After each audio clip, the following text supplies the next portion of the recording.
The greatest and the most important adventure of our lives is discovering who we really are.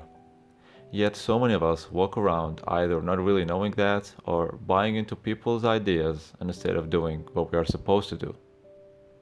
We mistakenly think of self understanding as self indulgence, and we carry on without asking the most crucial question we'll ever ask: who am I really? Knowing yourself is really important as it will make you happy, less inner conflict, better decision making, mental peace, resistant to social pressure, and enabling you to experience life deeper and richer. So let's highlight the building blocks for self knowledge that will help you into knowing yourself better. And they are three pillars. The first one is the capital letters in the word vitals. Secondly is to make sense of your past. And lastly is to seek meaning.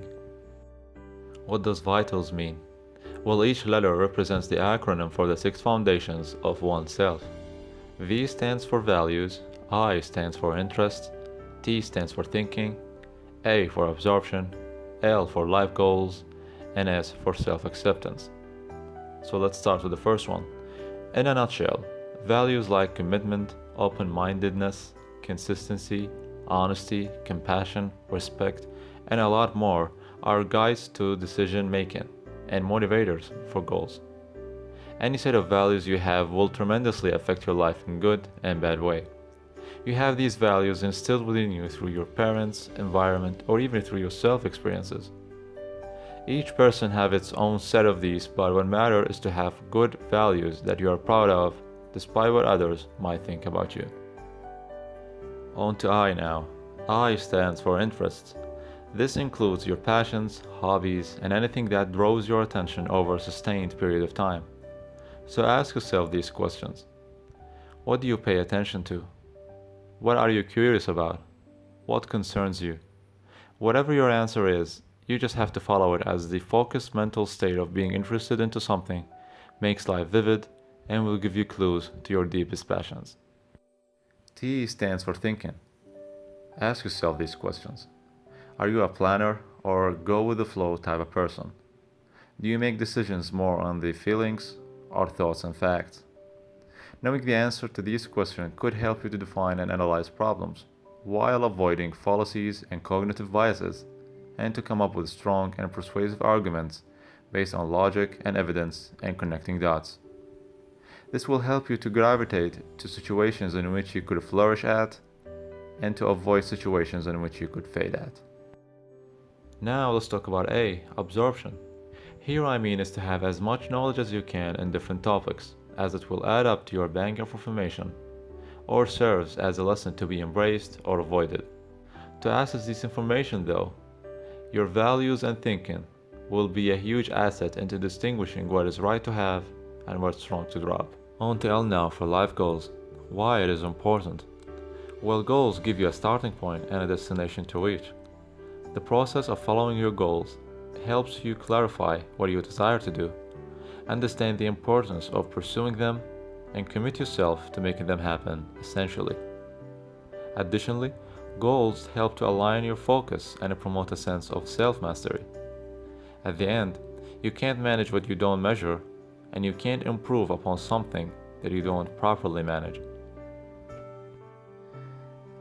And lastly, self-acceptance. In short, accepting who we are as we are. But don't confuse self-acceptance with self-esteem. You see, low or high self-esteem is how we feel about ourselves and our accomplishments. Self-acceptance, on the other hand, is our ability to accept negative things about ourselves. Accepting who we are is a vital step into finding ourselves, because we can't fully know ourselves until we recognize aspects about us that we don't like. Denying these characteristics their rightful place in our psyche means that improving upon them or shedding them is impossible. You see, we all have negative characteristics that are easily overshadowed when we place a heavier emphasis on the positive. When we identify both the negative and the positive characteristics and see them simply as parts of ourselves, we can strengthen the positive by applying them towards goals, work, healthy people, and environment, and weakening the negative by avoiding unhealthy people or environments where they are most likely would come up to the surface and bring up what we don't like. And that was pretty much what the word vitals mean. The second pillar to finding ourselves is to make sense of our past. Being willing to explore our past is a critical stepping stone on the road to understand ourselves and becoming who we want to be. Research has shown that it is not just the things that happen to us that define who we become, but how much we've made sense of what's happened. Unresolved, painful, early life experiences often determine how we shape our behavior to be. So to break this pattern of behavior, we should always be willing to look at the source of the problem, the source of our most self-limiting, self-destructive tendencies, whether it's in a bad relationship, lack of fulfillment, an event that made us feel really bad, and a lot more. At the end, we must take actions against that. This is how the most challenging moments of our lives can become paths to deepen our self-understanding about who we are and how we should rule our lives. And lastly, the third pillar, which is to seek meaning. Austrian psychiatrist Viktor Frankl famously said, "Life is never made unbearable by circumstances, but only by lack of meaning and purpose." So in order to find ourselves, we must all seek out our own personal sense of purpose. This means separating our own points of view from people's expectations of us. It means asking ourselves what our values are, what truly matters to us, then following the principles we believe in. Studies show that the happiest people seek out meaning more than just pleasure, and that people are generally happier when they have goals that extend beyond themselves, along with meaningful connections. You see, finding yourself and your happiness is therefore a venture undeniably linked to finding meaning. That's why the happiest you can be when you have a rooted connection and attachments personally and professionally. And finally, before wrapping up this video, here is my closing thoughts about something I think is really crucial to mention here, and that is forgiving yourself.